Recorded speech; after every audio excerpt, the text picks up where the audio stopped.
I wanted to open this video with that clip from KLA Harris's rally in Atlanta earlier this week to sort of contrast the incredible enthusiasm and fully packed arena.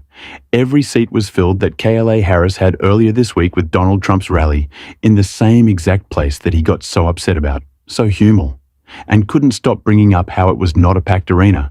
He was so disappointed, so annoyed, so distraught that there were empty seats, and it was absolutely embarrassing to him. And he's been attacking Kamala Harris's rallies because he just can't stand that they have more enthusiasm than his, and I think after tonight, he will really be upset. But earlier this week, before we get to seeing how empty Donald Trump's rally was, and all the crazy things he said in his disaster speech, I want to read a post that he made on Truth Social attacking Kamala Harris's rally, because it puts it all in perspective. Crazy, Kamala Harris, voted the worst vice president in American history, needed a concert to bring people into the Atlanta arena, and they started leaving 5 minutes into her speech. I don't need concerts or entertainers, I just have to make America great again. So obviously Donald Trump is already insecure about how incredible and enthusiastic and full KLA Harris's rallies are. And so this really set him off today when it was noted by a reporter how many empty seats there were in the same exact arena that Kamala Harris filled earlier this week. A lot of empty seats at the Donald Trump rally in Atlanta. Vice President Harris had every single seat filled in the same arena just this week.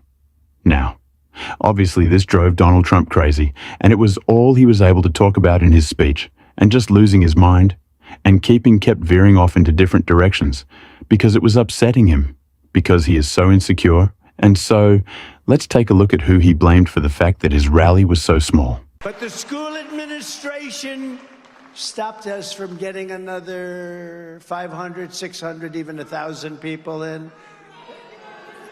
Thousands of people were told no, and that was okay, but we could have fit another 600 people. So I don't know anything about the school. This school, but they could have allowed more people. You got people standing outside. Look at all the people outside. They could have come in. They could have come in. So we're not happy. Hello out there. And then they actually pushed the people very far away from the building where we have beautiful cameras set up for the overflow crowds. The administration of the school. So I'm not sure if I'm going to be sending anybody to the school. I'm not happy about it. If they're going to stand in the way of admitting people to our rally, just imagine what they're going to do on Election Day. We're not going to let that happen. So first off, he's blaming the school and saying it was the fire marshal's decision to not let any more people in. And sure, that's true. Arenas do have capacity, but their capacity allows for every seat to be filled, which clearly wasn't the case, and the back of the arena, and a little bit in the middle as well, we saw tons of empty seats, and that must have just been driving Donald Trump so crazy. And he said that that school that has that arena is going to stop people from voting for him because they didn't let people in. Which of course is a lie. It means they're not going to let people vote for him in Atlanta again. Donald Trump is so thrown off his game because he knows there is so much enthusiasm. So much enthusiasm behind KLA Harris, and that's why he then tried to attack her and her rallies again in the next part of his speech, because it's all he can possibly think about. So let's check that out.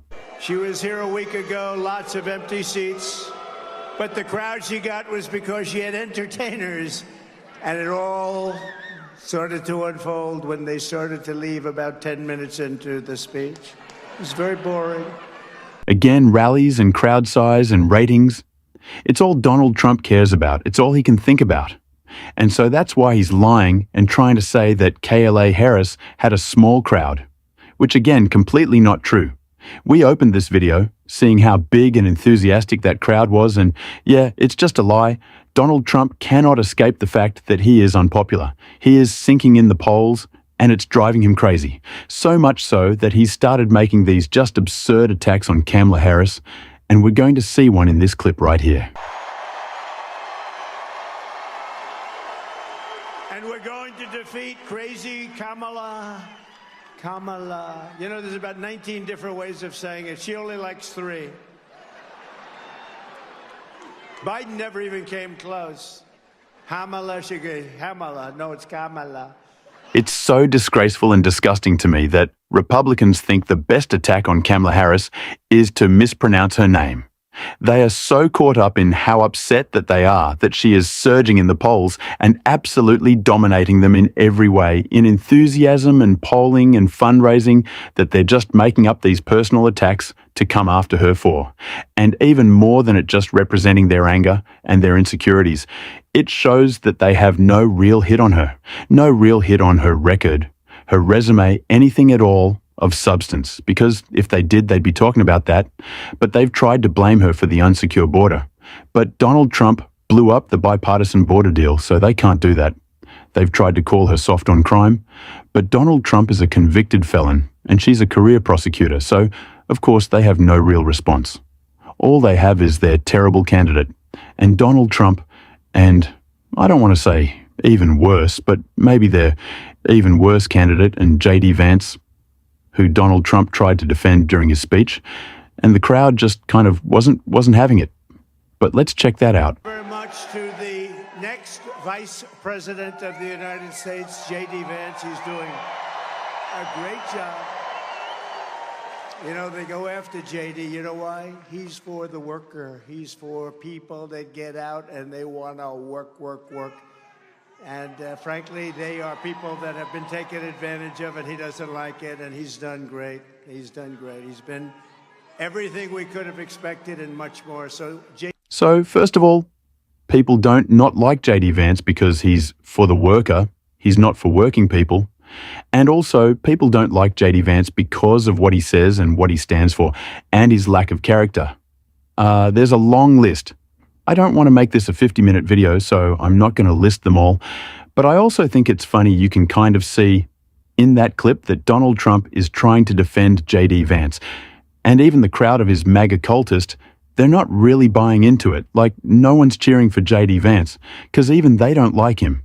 Which really just shows how bad of a pick he was. But it's not as bad as Donald Trump himself in the speech, who, like I said, completely devolved into disaster and was tripping over his words as he always does, completely embarrassing himself, and that was clear in this clip. Together we will stop Kamala Harris's nation-wrecking. I'll tell you what, when you see what she's done to our nation, she's wrecking our nation. Donald Trump really just can't speak anymore. Nothing he said before we started to see this cognitive decline ever really made sense.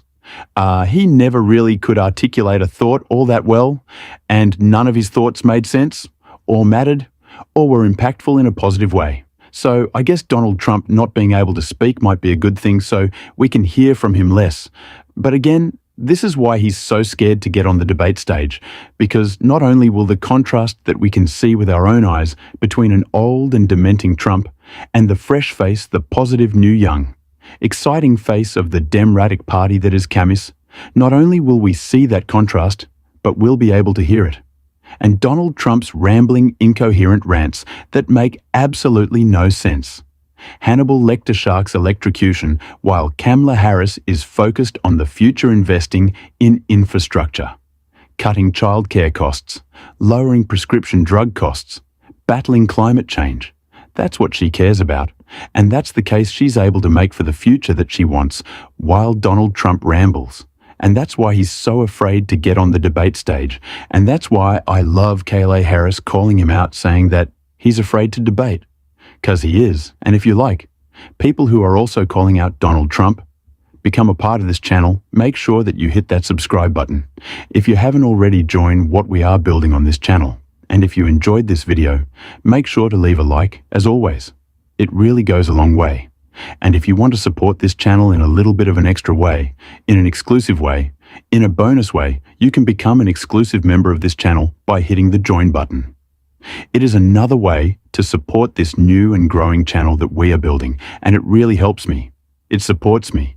This is a new channel that I'm building as a college student. The support really means a lot, and would mean the world to me, and goes a long way. And until next time, I'll see you soon.